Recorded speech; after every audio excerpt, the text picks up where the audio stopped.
আসসালামু আলাইকুম রহমতুল্লাহি ওবরকাতুহ। সম্মানিত দর্শক, 2025 সনের ডিসেম্বর মাসে আমাদের জাতীয় নির্বাচন হবে এবং এই বিষয়ে বিএনপি প্রায় শতভাগ শক্তি নিয়োগ করে তাদের যত রাজনৈতিক কৌশল রয়েছে সেই কৌশল দিয়ে সরকারের উপর চাপ সৃষ্টি করে চলেছে। সরকার খুব দ্রুত নির্বাচন দেবে এরকম ইচ্ছা তাদের কখনোই ছিল না এবং এখনো পর্যন্ত কোনো সংকেত তাদের নেই যে তারা সত্যিকার অর্থে অনেস্টলি সৎভাবে একটি নির্বাচন দেবে এরকম কোনো লক্ষণ তাদের মধ্যে দেখা যাচ্ছে না। কিন্তু বিএনপির মতো একটা বড় রাজনৈতিক দলের সঙ্গে সংঘাতে জড়ানো এই মুহূর্তে সরকারের পক্ষে সম্ভব নয়। এজন্য বিএনপিকে শান্ত রাখতে, তাদের সঙ্গে আলোচনার পথ উন্মুক্ত রাখার জন্য বিএনপির যে দাবি, সেই দাবির প্রতি সহমর্মিতা জানিয়ে ডক্টর মোহাম্মদ ইউনূসের পক্ষ থেকে যেটা বলা হয়েছে যে হ্যাঁ, সেই ডিসেম্বরে নির্বাচন হতে পারে, আপনারা যদি চান তো নির্বাচন হবে। আর এটা শুনে বিএনপির যারা লোকজন রয়েছে তারা মহা খুশি এবং তারা বলার চেষ্টা করছে যে এই সরকার যদি এই নির্দিষ্ট সময়ের মধ্যে ডিসেম্বরের মধ্যে নির্বাচন করে তাহলে যেভাবে এই সরকার শপথ নিয়েছে এগুলো নিয়ে বিএনপি প্রশ্ন করবে না, বা এই সরকারের যে ত্রুটিগুলো রয়েছে, বিচ্যুতিগুলো রয়েছে, এগুলো নিয়ে বিএনপি প্রশ্ন করবে না। এর কারণ হলো এখন নির্বাচনের মাঠ যেভাবে টগবগিয়ে ফুটছে, তাতে করে নির্বাচনের শিডিউল ঘোষণা করার সঙ্গে সঙ্গে প্রায় সকল প্রশাসন থেকে শুরু করে সকল কিছু বিএনপির কর্তৃত্বে চলে যাবে এবং নির্বাচনের যে আবহাওয়া ডামাডোল অ্যাবসলিউটলি বিএনপির পক্ষে চলে যাবে। তখন ডক্টর মোহাম্মদ ইউনূস বা তার সরকারে যারা কর্তা ব্যক্তি রয়েছেন বা পাওয়ার ফ্যাক্টর রয়েছেন, তারা কেউ বিএনপির পক্ষে মানে বিপক্ষে কোনো ক্রিয়া বা প্রতিক্রিয়া দেখাতে পারবে না। বিএনপি তার নিজের ব্যাপারে সিদ্ধান্ত নিতে পারবে, এটা বিএনপি খুব ভালো করে জানে।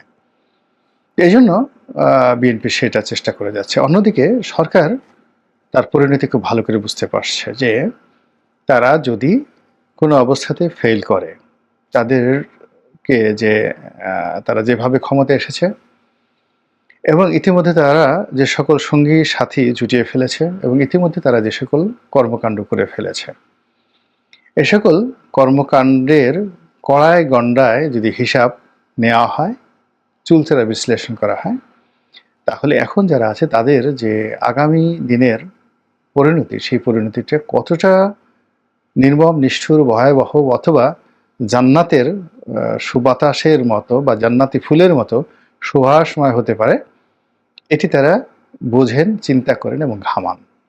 আর এই ঘামানোর কারণে কি হচ্ছে, এমন কতগুলো বিষয় তারা তৈরি করে ফেলেছে যে বিষয়গুলো নিয়ে জনমত, যে বিষয়গুলো নিয়ে আমলাতন্ত্র, যে বিষয়গুলো নিয়ে বিচার বিভাগ এবং অনেকগুলো পক্ষ বিপক্ষ, দেশি বিদেশি সংস্থা নানা রকম প্রতিবন্ধকতা, তর্ক বিতর্ক শুরু করেছে এবং যা কিনা আলটিমেটলি ডিসেম্বরের নির্বাচনকে একেবারে শতভাগ অনিশ্চিত করে তুলেছে। যেমন ধরুন, অলনে ছাড়েন এই মুহূর্তে জাতিসংঘের মানবাধিকার কমিশন একটা রিপোর্ট দিল জুলাই আগস্ট বিপ্লব নিয়ে। তো সেখানে তারা সেই আগস্ট মাসের 5 তারিখ পর্যন্ত যে সকল কর্মকাণ্ড ঘটেছে তার জন্য শেখ হাসিনার প্রশাসন তাদেরকে দায়ী করেছে, আর 5 তারিখের পরে 15 তারিখ পর্যন্ত যে কিছু ঘটনা ঘটেছে স্পেসিফিক্যালি কাউকে দায়ী না করে সেই বিষয়গুলো যে উল্লেখ করেছে তা নিঃসন্দেহে ডক্টর মোহাম্মদ ইউনূসের সরকারের উপর একটা বিরাট মনস্তাত্ত্বিক চাপ বৃদ্ধি করে ফেলেছে।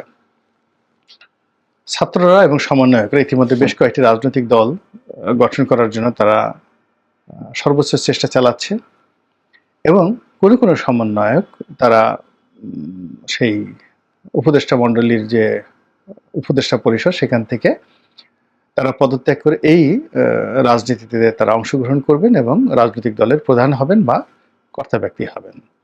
তো বোঝার চেষ্টা করুন যে তারা যদি 1.5 বছর 2 বছর ক্ষমতায় থাকার একটা নিশ্চিত গ্যারান্টি, সেই গ্যারান্টি থেকে বের হয়ে রাজনীতির অঙ্গনে তারা তখনই আসছেন যখন এই যে তাদের উপদেষ্টা মণ্ডলীতে থাকা, তারপরে বর্তমান সুযোগ সুবিধা, এই সুযোগ সুবিধার চেয়ে আরও বড় সুযোগ সুবিধা বৃহত্তর পরিসরে তারা শতভাগ নিশ্চিত না হয়ে কোনো অবস্থাতে রাজনীতিতে নামার মতো ঝুঁকি তারা নেয়নি।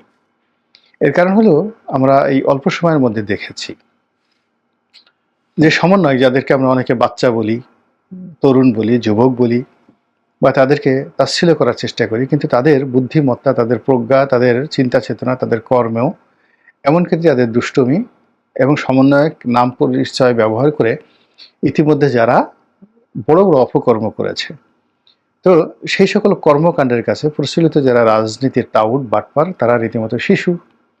যারা বড় বড় নেতা, তারা রীতিমতো টাসকি খেয়ে গেছে। এটা কি করে সম্ভব?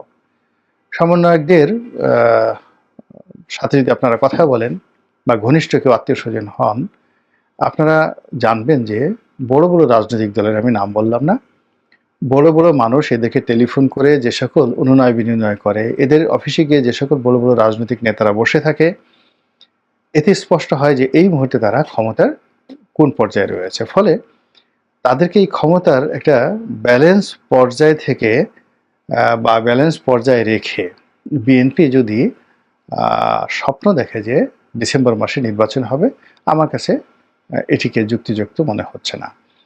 আমার কাছে মনে হচ্ছে যে সমন্বয়ক সহ জামাত সহ জামাতের অন্যান্য যারা বন্ধু বান্ধব রয়েছেন, তারা যতক্ষণ পর্যন্ত তাদের শ্বাস প্রশ্বাস রয়েছে ততক্ষণ পর্যন্ত চেষ্টা করবেন সংস্কারগুলো সমাধান করার জন্য। আওয়ামী লীগের, আমি নেতিবাচক বললাম না বা কূটকৌশল বললাম না, আমি শুধুমাত্র পজিটিভই বললাম যে তারা শেষ নিঃশ্বাস পর্যন্ত সর্বোচ্চ চেষ্টা করবে আওয়ামী লীগের যে গুন্ডা পান্ডা রয়েছে, অভিযুক্ত ব্যক্তি রয়েছে, দুর্নীতিবাজ রয়েছে, অর্থদানব রয়েছে, লুটেরা রয়েছে, তাদের সবাইকে বিচারের আওতায় আনার জন্য।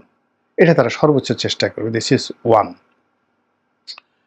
দ্বিতীয়ত তারা যে কাজটি করবে সেটি হলো যে সংস্কার প্রস্তাবগুলো ইতিমধ্যে গৃহীত হয়েছে, এই সংস্কারগুলো নিয়ে আলোচনা করবে, টালবাহানা করবে, অ্যামেন্ডমেন্ট করবে, আবার কমিটি করবে, বাস্তবায়ন করার চেষ্টা করবে, এটা নিয়ে কালক্ষেপণ করবে, কেউ আসবে কেউ আসবে না, সেগুলো নিয়ে আবার প্রচার হবে, প্রোপাগান্ডা হবে এবং সময়ক্ষেপণ হবে। এবং এগুলো করতে করতে কোথা দিয়ে যে ডিসেম্বর চলে যাবে, 2026 সনের জুন জুলাই চলে যাবে, আপনারা টেরও পাবেন না।